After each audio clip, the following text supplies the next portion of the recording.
Hey everybody, welcome back to Everyday Journey. Today we're going to finish up the pig pen.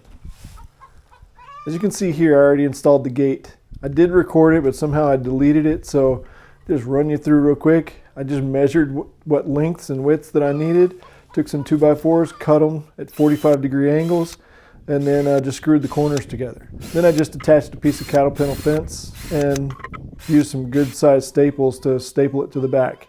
And it's actually the fencing staples. So here I'm just making some, these are like 1.5 by 1.5 or maybe 2x2s. They're just pieces to go on either side of this gate, specifically so that the pigs can't push their way out. So I know the hinge opens up one way to the inside, but it doesn't stop it from them from pushing out, especially on this side where the latch is. This will keep it to where if they push against it, it's got something solid for them to push against. On the other side, I just put one near the bottom because of course pigs are low, so I don't need anything high. And the hinges will probably hold up just fine, but just as a little bit of insurance, just put it on there just to make sure. So here I'm just going around, I'm putting the inner fence in. These are the round fence posts for electric fence. I'm just going through here and stepping out wherever I think they're needed, spaced out the way I think is okay. The only thing they're doing is holding up this aluminum wire, and if the pigs push against it, I want it to be able to give. I just work my way around until I get to the other side.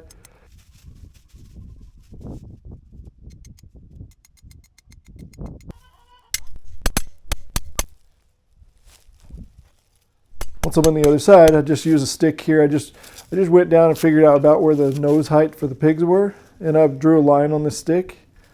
And now I go around through here putting everything I need in for that height. So here I'm just putting in the insulator that goes into the either goes to an end post or a corner, and just wire it at that height to the post, and then go ahead and start running my fencing.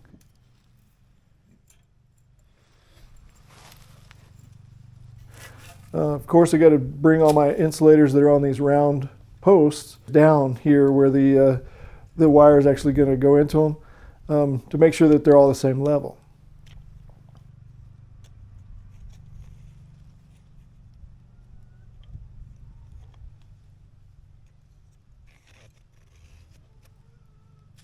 And then once I do that, I just run my wire onto it and move on down to the next one.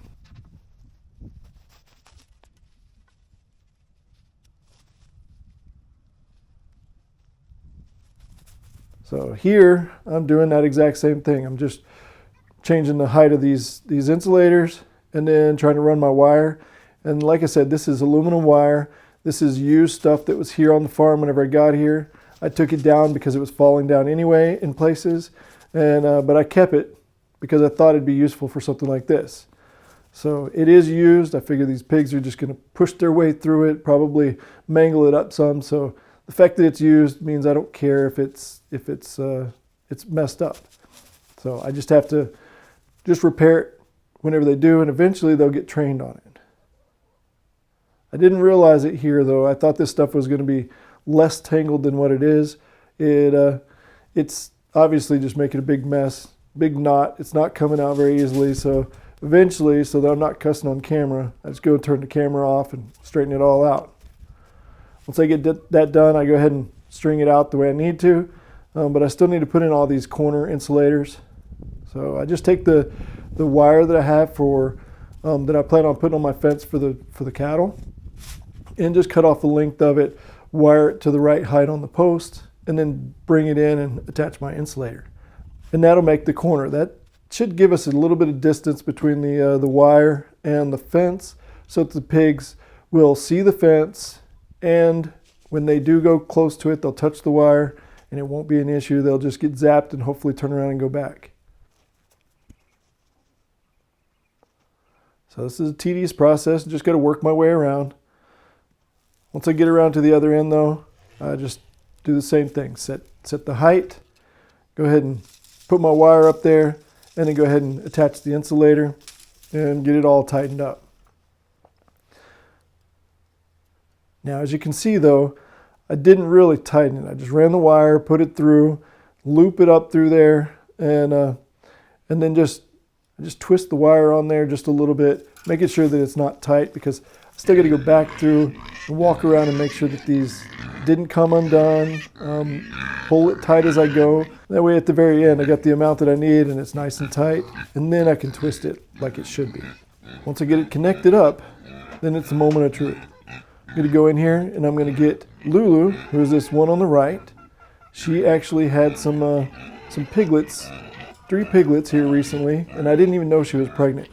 And she was in the pen on the left with those other 2 pigs. And I think what happened is I think that they were either stillborn or they were born and then they got trampled by the other ones. So immediately whenever I saw that she was having piglets, I went ahead and put in this divider and put her over here. That way if she was to have any more, she'd be separate and hopefully they'd survive. But it didn't happen. She just had the 3. And because I didn't want her breeding with the boar again that she was with, because that actually is her brother, I went ahead and just left her in here until I got this done. So now it is her, Lulu, one right there on the right hand side, and the pig that you can see here, the pig over here on the side, the ginger one that's on the right hand side, that one is Pugsley, and those 2 will be breeding together. So I've just got to get her out of this pen and get her into the one that I just fixed. You made it out. Now you just got to follow me. Yeah. I kind of made a mistake though. I went ahead and fed the other 2 pigs on the left because they were not moving anywhere and I was trying to get it quieter. But now she wants to return back over with them because 1, they've been fed, and then 2, she's used to being with them anyway. So she keeps making her way over there, and then she's looking for her food too.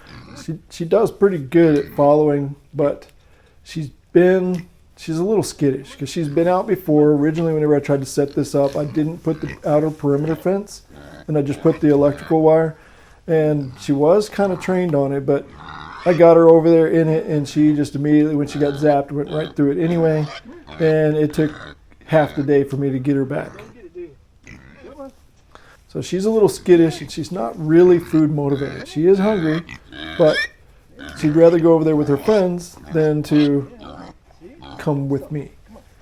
So it's just a long ordeal. Me sitting here trying to get her one way or the other. I mean, I tried to let her eat a little bit, move the bowl. That seemed to work, but this right here was one of my problems. Whenever I got close to the gate over here, I pushed the gate and it touched the wire, and of course it zapped. And she's been zapped before, and so she knows that that's not something she wants to do. So it wasn't until I finally put a shovel back there to make sure that that wasn't going to touch that it made it a little bit better for her. But she still did not want to go.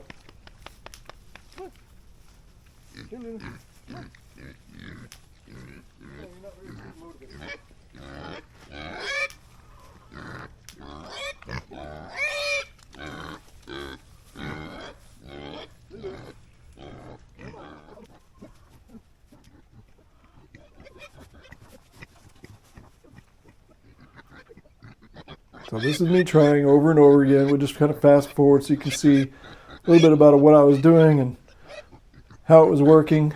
And I almost had her right here. I think if I'd have been on the other side and kind of just pushed her in, I think it would have worked, but I wasn't, and it didn't. So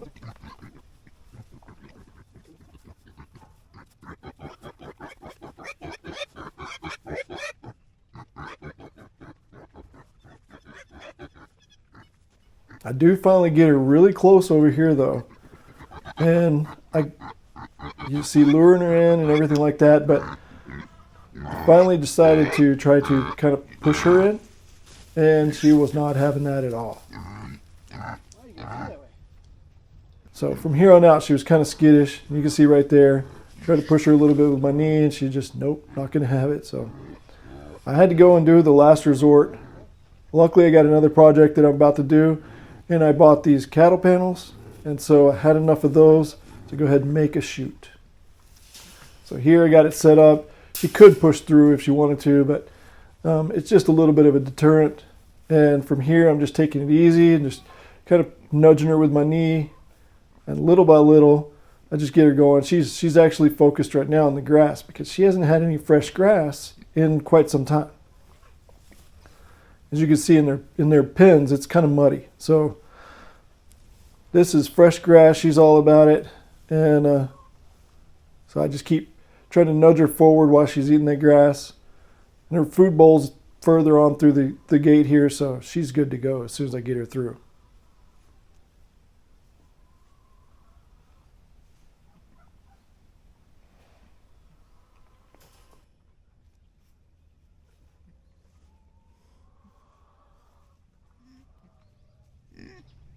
Almost got it. Almost. There we go.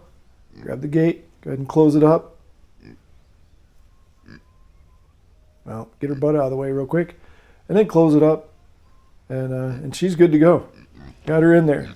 So now my whole thing is I got to get Pugsley over there. And Pugsley is there with Wednesday, which is his sister.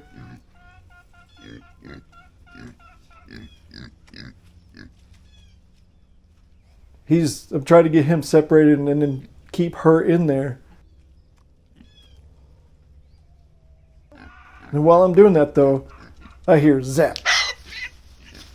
So obviously, she found the electric fence in there, and she's trying to push her way through. And I stop real quick. I go over there and I look and see if there's anything I can do to make sure that she's good. Luckily, she grounded it out against the fence. And so it's not actually zapping her anymore. And so we're good. I just got to come back over here and get Pugsley. And he, on the other hand, and actually all of the other ones, they're food motivated. They're good to go. You can just shake the food in front of them, and here they go. They just walk right along, not a care in the world.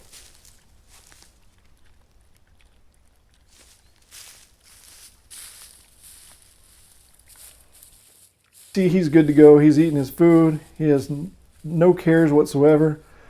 And Lulu, on the other hand, she's over here in the grass, and I can't get anywhere near her. She is not having it. She's rather skittish at this point because she thinks I'm the one that shocked her.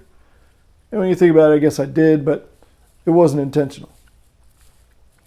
So all I can do is just put her food near her and let her get it whenever she wants.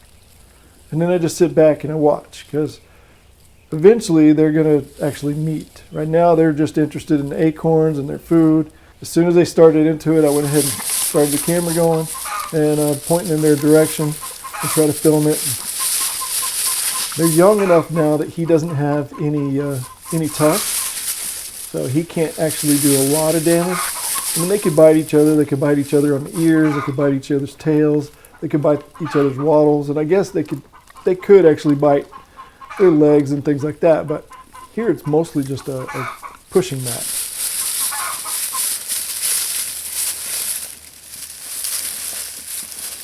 I do get a few good hits in with the, straightforward, the nose to the ribs and stuff, but it's not too bad.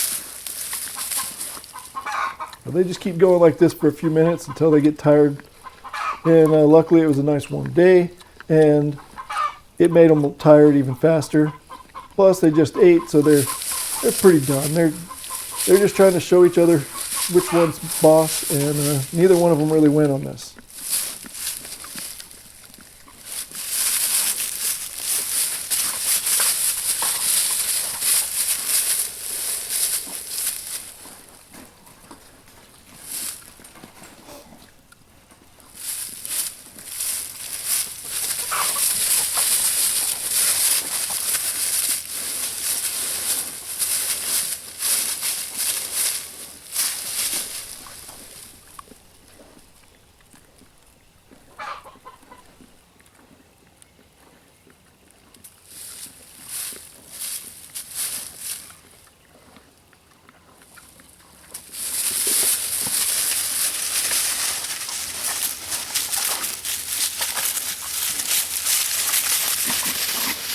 Alright, so that was it. They're pretty much done. That last little bit there, that's it. From this point on, They don't really care whether or not one of them is there or not. Even here, they're side by side eating acorns. Chicken's even there. They don't care. Neither one of them's bothering the other one at this point. They just had to tell each other how it was. Well, the next day it was going to rain in the evening, so I went ahead and built them a little shelter over here. So you see here, they're right next to each other. They enjoy each other's company.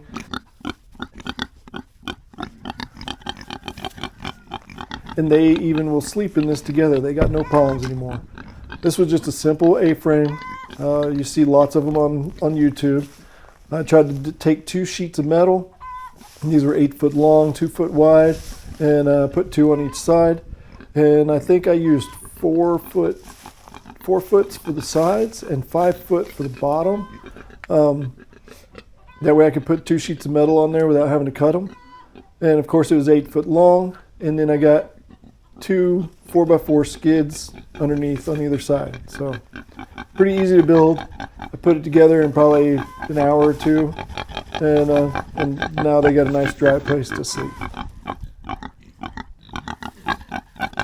They're in hog heaven right now with the acorns and all the grass. And Pugsley, he doesn't like this camera, so he's letting us know. Well, I hope you liked this video. If you did, hit the like button, subscribe, hit the bell notification, all that stuff. I'd like to read your comments if you got any. And that's all I got for now. So until next time, y'all take care.